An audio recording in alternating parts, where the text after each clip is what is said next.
সুপ্রিয় দর্শক, আজ আমাদের মাঝে উপস্থিত রয়েছেন প্রগতি লাইফ ইন্স্যুরেন্স লিমিটেডের head of admin and transport Mohammad Shah Alam Kiran. শুভ সকাল, কেমন আছেন? আলহামদুলিল্লাহ, ভালো। শুরুতে একটু জানতে চাই আসলে ছোটবেলা কোথায় কেটেছে এবং পড়াশোনা কোথায় করেছেন? ছোটবেলা আসলে আমার বাড়ি গাজীপুর কালিয়াকৈরে। তো আমি অনেক খেলাধুলা পছন্দ করতাম, দুষ্টুমি ছিল বেশ, তবে লেখাপড়ায় অনেক ফাঁকিবাজি ছিলাম। আচ্ছা, এভাবেই আমার ছোটবেলা কেটেছে। কেন ফাঁকিবাজ ছিলেন?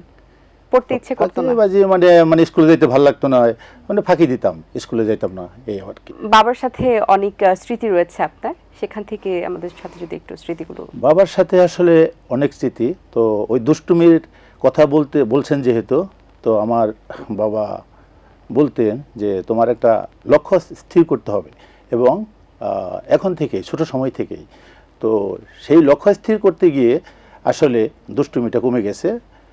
সেটা হচ্ছে যে আমার বাবা বলতো যে তোমাকে তিনটা দিক খেয়াল করে চলতে হবে যদি তুমি তোমার লক্ষ্যে পৌঁছতে চাও। সো এক নম্বরে বলছিল যে তোমাকে অবশ্যই, তুমি যেহেতু মুসলমান, তোমাকে কোরআন শরীফ পড়তে হবে, নামাজ পড়তে হবে, নাম্বার 1। 2 নম্বরে বলছিলেন যে তোমার লেখাপড়া করতে হবে, তোমাকে যদি ভালো কিছু করতে হয় তোমাকে লেখাপড়া করতে হবে। আর 3 নম্বরে যেটা বলছিলেন যে তোমাকে মানবিক হইতে হবে। তো এই যে আমার বাবা যে লক্ষ্যটা স্থির করে দিচ্ছেন এবং সেখান থেকেই আসলে আমার লাইফটা শুরু। এবং আমার কোরআন শরীফ পড়া, মসজিদে যাওয়া এবং হুজুরদের সাথে রাত্রে যে কোরআন শরীফ খতম দেয়া, এইসবগুলো আমি করছি। তখন থেকে আমার লেখাপড়ার একটা স্পিড এসে যায় এবং এই লেখাপড়ার থেকেই আমার অনেক কিছুই এসে যায় যেটা হয়তো পরবর্তীতে মানবিক দিকটা সেটা হয়তো স্কুল কলেজ জীবনে এসে আমার সেই প্রভাবটা পড়েছে। তো বাবার কথা বলতে গেলে এখন আমার বাবা নেই, তো সেই বাবাকে অনেক মিস করি। আপনার জীবনে আপনি অনেক কঠিন সময় পার করেছেন, এত কঠিন সময়গুলো কেন আপনার জীবনে এসেছিল এবং সেগুলো কিভাবে আপনি রিকভারি করেছেন? স্ট্রাগল বলতে হয়েছে যে আমি যখন এসএসসি পরীক্ষা দিয়ে আমি ঢাকা চলে আসি রেজাল্ট হওয়ার আগেই। তো ঢাকা যখন আসি তখন যদিও আমার সরকার পরিবার, বাবার কোনো অভাব নেই, কিন্তু আমি সেই সময় টিউশনি করতাম। আমার মনে পড়ে যে এই লতিফ ছাত্রাবাসে আমি থাকতাম, তখন দেখা গেছে একটা 400 টাকা দিয়ে আমি টিউশনি করতাম। সেই 400 টাকা দিয়েই কিন্তু আসলে আমার মার যেত, কিন্তু আমি বাবার কাছ থেকে কিন্তু আসলে সেই সময় টাকা আনি নাই, বরং এই টিউশনির টাকা থেকেই হয়তো চিন্তা করতাম যে বাবার জন্য একটা লুঙ্গি, মার জন্য একটা শাড়ি, এটা একটা ফিলিংস আলাদা ছিল। তো সেই থেকে আজ আমি প্রতিষ্ঠিত, কিন্তু এখন অভাব নাই। কিন্তু আমি মনে করি যে আসলে এখন পর্যন্ত আর কারো কাছে হাত পাততে হয় নাই, এখন হয়তো আমি আমার জায়গায় প্রতিষ্ঠিত। এবার একটু আপনার কর্মজীবন সম্পর্কে জানতে চাই। আমি আসলে 94 থেকে আমার সার্ভিস লাইফ শুরু, 94 থেকে সার্ভিস লাইফ শুরু। তো প্রথমে নেভি দিয়ে, এরপরে আমি এর মধ্য দিয়ে আমি গ্র্যাজুয়েশন করি এবং 98-এ আমি সিঙ্গাপুর যাই পড়ালেখার উদ্দেশ্যে। সেইখানে গিয়ে আমি কাজে কর্মে জড়িয়ে যাই। এশিয়ার 13টা দেশের লোক আমার আন্ডারে কাজ করে, প্রায় 4-5 হাজার মতো লোক হবে। তো সেইখানে আমি 2001 সাল পর্যন্ত কাজ করি, অপারেশনের হেড ছিলাম বড় একটা কোম্পানির, কোম্পানিটার নাম না বলি। তো এরপরে আমি মানে কি বলবো যে আসলে ফ্যামিলির কারণে, বাবা মার কারণে আমি 2001 সালে বাংলাদেশে আসি। বাংলাদেশে এসেই আমি আমার ক্যারিয়ার শুরু করি, প্রাইম ইসলামী লাইফ দিয়ে শুরু করি। ওখানে আমি আসলে 18 বছর চাকরি করেছি, 18 বছর। এরপরে 18 বছর চাকরি করার পর আমি প্রগতিতে আসি লাস্ট 7 ইয়ার্স। সেকেন্ড ইয়ার্স এখানে আমি প্রশাসনের হেড হিসাবে আছি। এই সেক্টরে আসলে আমি মার্কেটিং, তারপরে প্রশাসন, ডেভেলপমেন্ট, মানে ভ্যারাইটি সেক্টরে আমার কাজ করে আমি অভ্যস্ত। তো স্ট্রাগল বলতে আসলে এই চাকরি জীবনে আসলে অনেক কিছু দেখার সুযোগ হয়েছে। তো এখন আসলে সেই স্মৃতিগুলো মনে পড়ে। সমাজসেবা এবং উদ্যোক্তামূলক বিভিন্ন কাজে আপনি কাজ করছেন, এই কাজগুলো কিভাবে পরিচালিত হচ্ছে এবং কবে থেকে যুক্ত হয়েছেন সমাজসেবামূলক কাজে?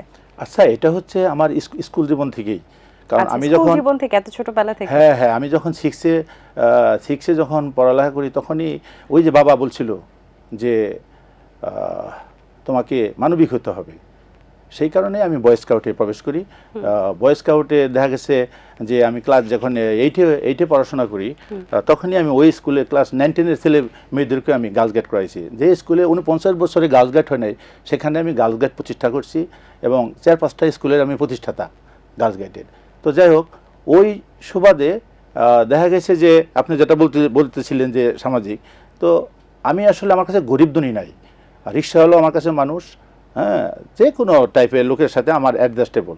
তো আমি মানুষ বলতেই আসলে আমি সবাইকে আসলে অন্যরকমভাবে আমি নেই, ধনী গরিব আমার কাছে কোনো ম্যাটার করে না। তো সেই দিক থেকে আমি যেহেতু বয় স্কাউট এবং বিএনসিসিও ছিলাম কলেজ জীবনেও, তো সব দিক মিলিয়ে দেখা গেছে যে ছোটো সময় থেকে যে আমার একটা মানবিক বাবার যে কথা, সেটাকে মানে সুর ধরেই আমি এখন পর্যন্ত আমি বিভিন্ন সংগঠনের সাথে জড়িত, সামাজিক কর্মকাণ্ডে জড়িত, এবং আমি চাই যে গরিব মানে দুঃখী, যারা পড়াশোনা করতে পারে না, পঙ্গু, এদের পাশে যেন থাকতে পারি। এই কিছুদিন আগেই মাস্তুল ফাউন্ডেশনের বাইরে আসছিল আমার অফিসে, তখন আমি বললাম চলেন আমার এলাকায় যাই, যে আমি আপনারা যদি ইউনিভার্সিটি করেন, বলছিল ইউনিভার্সিটি করবে, অ্যারাবিক ইউনিভার্সিটি। তো আমি বললাম ঠিক আছে, আমার জায়গা আছে, যদি লাগে আমি 5-10 বিঘা আপনাকে দিব। তো আমি নিয়েও গেছি আমার বাড়িতে।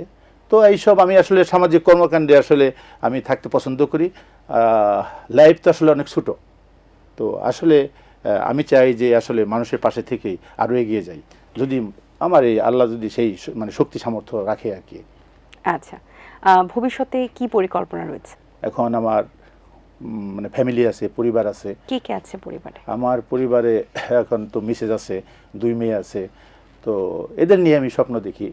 তো আমার মিসেসও গভর্নমেন্ট সার্ভিস করে, আর মেয়ে 2জন বিকর্ণেশ্বর নন স্কুল অ্যান্ড কলেজে পড়ে।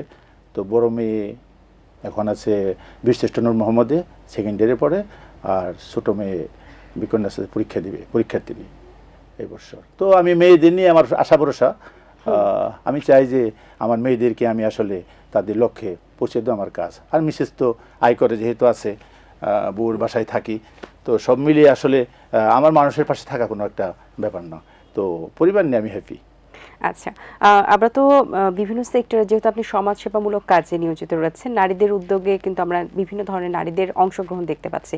সো ভবিষ্যতে নারী উদ্যোক্তাদের নিয়ে আসলে কোনো কাজ করার পরিকল্পনা রয়েছে কিনা? হ্যাঁ, আমার অলরেডি এই উদ্যোক্তাদের নিয়ে যেটা বলছেন, এটা নিয়ে অলরেডি আমি একটা নামও সিলেক্ট করেছি, এবং হয়তো শীঘ্রই আপনারা এটা দেখতে পারবেন। খুব অচিরেই এটা আসবে এবং ভালো কিছু করব, এবং এটা এমন নামটা আমি এখনই প্রকাশ করতেছি না, হয়তো পরবর্তী কখনো যদি সুযোগ হয় এটা এনে আসার, তখন হয়তো বলবো, এবং আমার মনে হয় এটা এক্সাম্পল হবে বাংলাদেশের জন্য। আচ্ছা, যারা তরুণ প্রজন্ম রয়েছেন, যারা এই প্রজন্মে কাজ করছেন, বা যাদের মধ্যে আসলে এই ধরনের মনোভাব রয়েছে অন্যকে সাহায্য করার বা সমাজকে নিয়ে কাজ করার, সমাজের উন্নয়নে কাজ করার, তাদের উদ্দেশ্যে আপনার কি পরামর্শ থাকবে? আমার উদ্দেশ্য আসলে দিন শেষে তো আমরা আসলে কেউ নাই, তো এখন আমরা যে যেখানে আছি, যার যতটুকু সামর্থ্য আছে, প্রত্যেক মানুষই আমাদের দরকার, কারো ছাড়া কেউ আমরা চলতে পারবো না। তবে আমাদের যার যার জায়গা থেকে আমরা আমরা আমরা আমাদের আসলে মানুষের পাশে এগিয়ে আসা উচিত। এই তো কয়েকদিন আগে তো যে ভূমিকম্প হলো, তো আসলে কি আমাদের এই সম্পদ, এই ধন দৌলত দিয়ে কী হবে? আমাদের যে বয়স, আমার যে বয়স, তো আমি আল্লাহ মানে আমি তো জানি না যে আমি এখান থেকে বাসায় যাইতে পারবো কিনা। তো আমার তো অ্যাসেট আছে, তো আমি যদি এইটা নিয়ে যদি আমি তাদের পাশে দাঁড়াইতে পারি, তদ্রূপ যারা যারা আমার মতো আছে, আমার সে অনেক অনেক বড় লোক বা টাকাওয়ালা লোকও তো আছে, আমি তো জাস্ট চাকরি করে চলি, ঠিক আছে? এখন পারি কেন, যেহেতু আমরা দুজনেই সার্ভিস করি, হয়তো আমাদের বাসা ভাড়া লাগতেছে না, গভর্নমেন্ট কোয়ার্টার থাকি। হ্যাঁ, গভর্নমেন্ট কোয়ার্টার থাকি। তো আমি যদি গভর্নমেন্ট কোয়ার্টার না থাকতাম, আমার 50,000 টাকা বাসা ভাড়া লাগতো। তো এটা সেফ, তো এটা তো আল্লাহ দিছে আমাকে, তো আমি এটা যদি গরিবদেরকে বিলিয়ে দিই, আমার কি সমস্যা? তো আমি আসলে এই জন্যই আমার কথা হলো, আল্লাহ সব দিছে। আমি তো 10 টাকায় আমার দিন গেছে টাকা, তো এখন তো আমার লক্ষ লক্ষ টাকা আমি বেতন পাই। করার বস্তিতে আগুন লেগেছিল, সে ব্যাপারে কোনো উদ্যোগ নিয়েছেন কিনা? উদ্যোগ, আপনার কথা শুনে আমার এখন মনে হচ্ছে যে আমার কয়েকজনে বললো নিচে যে ভাই আপনার তো আছে, আপনি তো কিছু করতে পারেন। তখন আমি বললাম সবাই আমরা করতে পারি, কিন্তু আমার ইচ্ছাটা কি এখানেই বলে দিতে হবে? তো আপনি যেরকম বললেন, তো কড়াই বস্তির জন্য তো চিন্তা আছেই, আমি যতটুকু পারি ততটুকু করব, এর চেয়ে বেশি তো আর কিছু করার নেই। আচ্ছা, কারণ এই ধরনের কথাগুলো কিন্তু মানুষকে ইন্সপায়ার করে। আপনি তো করছেন আপনার জায়গা থেকেও, যখন আপনি সেগুলোকে বলছেন বা দর্শকরা দেখছে বা আপনার আশেপাশে যারা দেখছেন তারা কিন্তু আরো বেশি উদ্বুদ্ধ হন এই ব্যাপারগুলোতে নিয়ে। অবসর সময় পাওয়া হলে কি করা হয়? অবসরে আসলে আমার একটু ছোট সময় থেকে একটু টুকটাক গান করতাম, যেহেতু বিএনসিসি বয় স্কাউট করা হয়েছে, বিভিন্ন ক্যাম্প করছি, তখন আসলে গান গাইতাম, নিজে গান লিখতাম, সেটা। আর বই পড়া আমার একটা হবি, এটা খুব নেশা। ভ্রমণ করা হবি। আর বেশি হবি যেটা হলো ছবি তোলা, মানে এটা হলো মারাত্মক সমস্যা আমার। তো অনেকেই বলে, আমার তো বউ মনে বলে যে তোমার কবরে নিয়ে আমি ছবি দিয়ে আসবো, ঠিক আছে, যে অ্যালবাম, কারণ আমার 500-র মতো, 500 দিকের বেশি আমার অ্যালবাম আছে, পেস্টিং অ্যালবাম আছে। তো আমি চিন্তা করছি যে এইটা আমি এখনও ফোকাস করতেছি না কোথাও, এই জন্যই, কারণ আমার ইচ্ছা যে গিনিস বুকে আমার নাম নিয়ে উঠে নেব, আমার একটা লক্ষ্য আছে এটা নিয়ে। তো আমি কোথাও আলাপ করলাম বা ইত্যাদি কারোর সাথে আলাপ করলাম যে আমি যে এত ছবি, এত সময় ব্যয় করলাম, এত ছবি প্রিন্ট করলাম, এই লক্ষ লক্ষ ছবি, এই যে লক্ষ লক্ষ টাকা যে ব্যয় করলাম, তো আমার তো একটা ইচ্ছা আছে, তাহলে আমি এই ছবি এখন কী করবো, ডাস্টবিনে ফেলে দেবো? তো আসলে কি হবে? তো তারা তখন বলল যে কিরণ অসুবিধা নাই, আপনি আসলে কি আছে, আপনি আপনি একটু আমাদেরকে লিখে যদি দিতেন। যে কারণে আমি কিন্তু কোনো চ্যানেলকে এখনও জানাই না, এই জন্যই জানাচ্ছি না যে আসলে তাহলে তো আর ওইখানে প্রকাশ হবে না, এই জন্য এটা গোপনে আছে। আচ্ছা, অসংখ্য ধন্যবাদ আপনাকে, অনেক শুভকামনা রইল আপনার জন্য, ভালো থাকবেন সবসময়। আপনাকেও ধন্য, সেই সাথে ধন্য এটিএন বাংলাকে যে আমাকে এরকম একটা সুন্দর সুযোগ করে দেওয়ার জন্য। আসসালামু আলাইকুম। দর্শক, আশা করছি আজকের আয়োজন আপনাদের ভালো লেগেছে। আজ এই পর্যন্তই, দেখা হবে আগামী পর্বে নতুন কারোর সঙ্গে। সেই পর্যন্ত ভালো থাকুন, সুস্থ থাকুন এবং এটিএন বাংলার সাথেই থাকুন। আল্লাহ হাফেজ। দিন আসে দিন যায়, সময়টা চলে যায়, তবু আছি এই বেশ ভালো। জীবনটা রঙময়, যেভাবেই হওয়া চাই, নয় কভু সাদা কালো। এই আশাতে স্বপ্ন ভাসে, সুখ হাসে চোখে মুখে, চায়ের চুমুকে, চায়ের চুমুকে।